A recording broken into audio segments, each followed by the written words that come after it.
So this is not the video that we intended on uploading this week. However, we wanted to share it anyway. Share our story and our experience with this because we made a big mistake with the PS3 consoles. I mean, as some of you may know, we have been focusing on our PS3 collection. We've been collecting more PS3 games and just building it out. But also, we've been looking at some of the other PS3 consoles and trying to get one of the 4-port consoles so we can have a fully backwards compatible one. I know that's been at the top of your wish list for a long time, but what we're looking at here, this is your original PS3 that you bought way back in, 2011 or something? I would guess so. I mean, this is like the one that I got. This is the slim PS3, so it is a more upgraded PS3. So I didn't buy the PS3 right when it first came out, but this one is the one that we've had all this time. However, when I found out there was a fully backwards compatible version of the PS3, that got us doing some research. And that's where we ended up at one of our local game stores. And we were eyeing these two boxes that were displayed on top of a glass cabinet. We were very surprised about the price at the time that we'll see in this video. And we didn't jump on it at first. We just kind of wanted to research a little bit. But that's where kind of things went sideways because I guess we didn't do our research enough. Enough research, yeah. Yeah, we didn't do enough research, yeah. And so we left it there. And then we let a couple of weeks go by where we just kind of talked about it. It's like, hey, we should be on the lookout for this because anytime we find a box console, Yeah. it's always a bonus, especially you see the price. We looked online for a comparison. And a couple of weeks later, then we found out something, and which led you and our son to go back to that store. And ultimately, that's where we ended up in a bit of a pickle. Yeah. We had a console money pit, basically. I guess so, because I should mention this too. I've always been PC and Xbox. I don't have a lot of knowledge and experience with the PS3 consoles other than the one that we're showing right here, which you do still have the box for and everything, which is awesome. And but I guess we can see here what we ended up with in terms of this MotorStorm console. And if you have a little bit of experience with this or knowledge, you would know that this one, it has limited backwards compatibility. So when we saw this, we're just thinking, oh, 150, that seems like a really good price. And I think we looked online. It was maybe $300-400 for this one. Yeah, I mean, definitely going for more than 150, that's for sure. Yeah. So this one didn't come with a game. It did have a console in there and had some extra goodies that we didn't expect, which at first probably should have been a red flag. But we had MotorStorm the game beforehand. But that's not really the issue here, of course.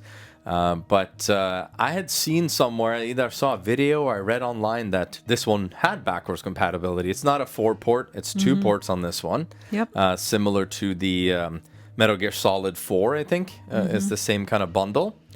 And the main problem here that we figured out was that they had swapped out the console, or maybe they only had the box, and then they put a different console, which I wasn't aware of at first. That, we know that people can swap consoles out. That's not a problem. But the fact that we didn't look up the model, we didn't open the box, and clearly they knew what they were doing. And we're not shaming the store. We really like the store, but they were probably looking for someone who didn't do the research here and just said, oh, I got a, box console with goodies in there. And we kind of had, as you can see here, like this is limited backwards compatibility. We obviously tested this out. Only PS1 games worked. Yep. Which we also found out something about the PS1 games. Well, yeah, I guess what I didn't know about the PS3 was that all the PS3s are backwards compatible with the PS1 game. And it's kind of funny that I never tested that before. I think I never really tested it because I figured if they weren't PS2 backwards compatible, why in the world would they skip an entire generation and go back to the PS1? So I never even bothered testing that on my own PS3 before. So kind of shame on me and not doing that kind of research, you know. But now I know that even the most obscure PS1 games will play on your PS3. Oh, I certainly had no idea. And, I found it interesting that people have told me how complicated the 360 is.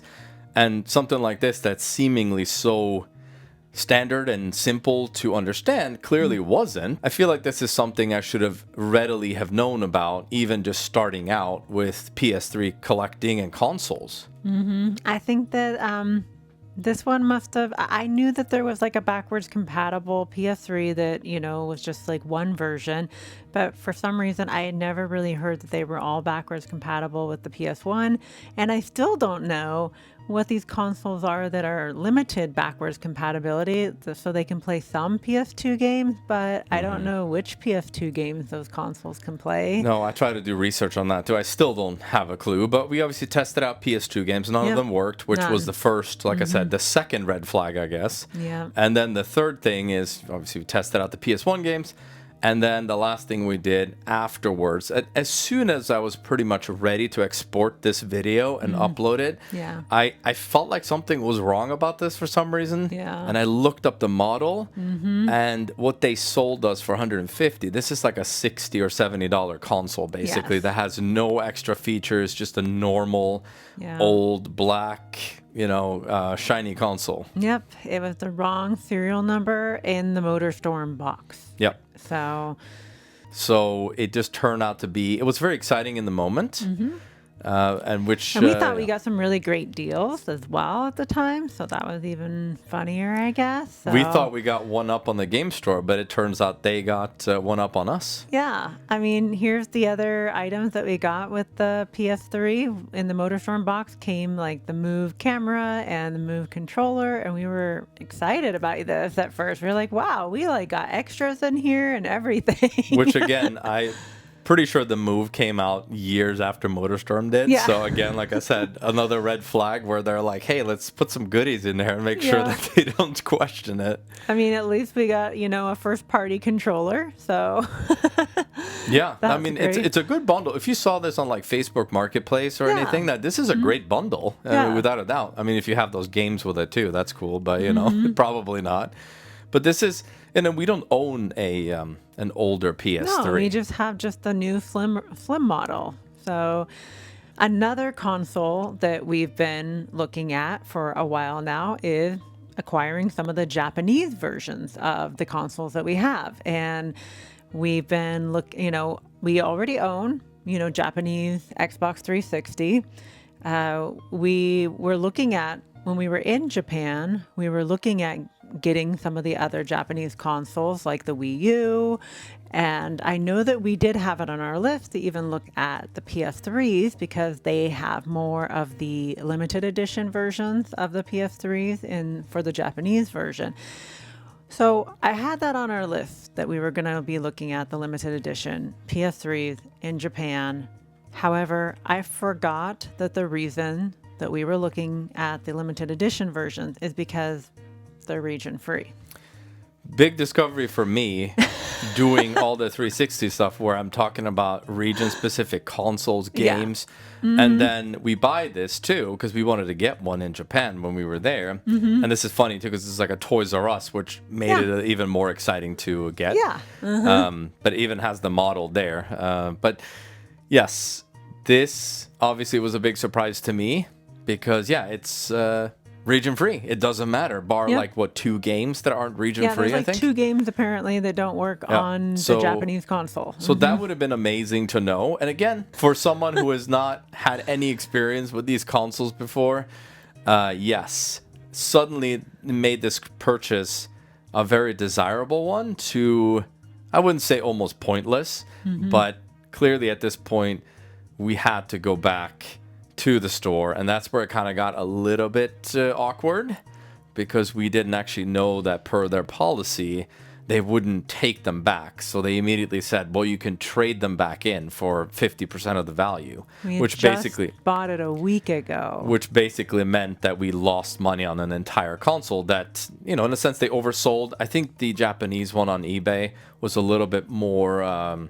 valuable than the other one that we bought for 150, but they priced it the same, knowing that obviously region free and it doesn't really matter. Yeah. And we went back and they wouldn't accept this one, but we did negotiate the MotorStorm one because we said, well, first of all, you put the wrong console in the box, and they wouldn't give us any like refund. It only had to be store credit, and that's where it got tricky, right? It was not a very fun experience, especially when you already messed up on buying these. Yep. Yep. I think we bought the OG Xbox from a store without a box. But if it is something like this, I don't think I bought a lot of consoles like that before. So I thought that it was just like a game, like, okay, it didn't work or it didn't, whatever. But in this case, changed my mind.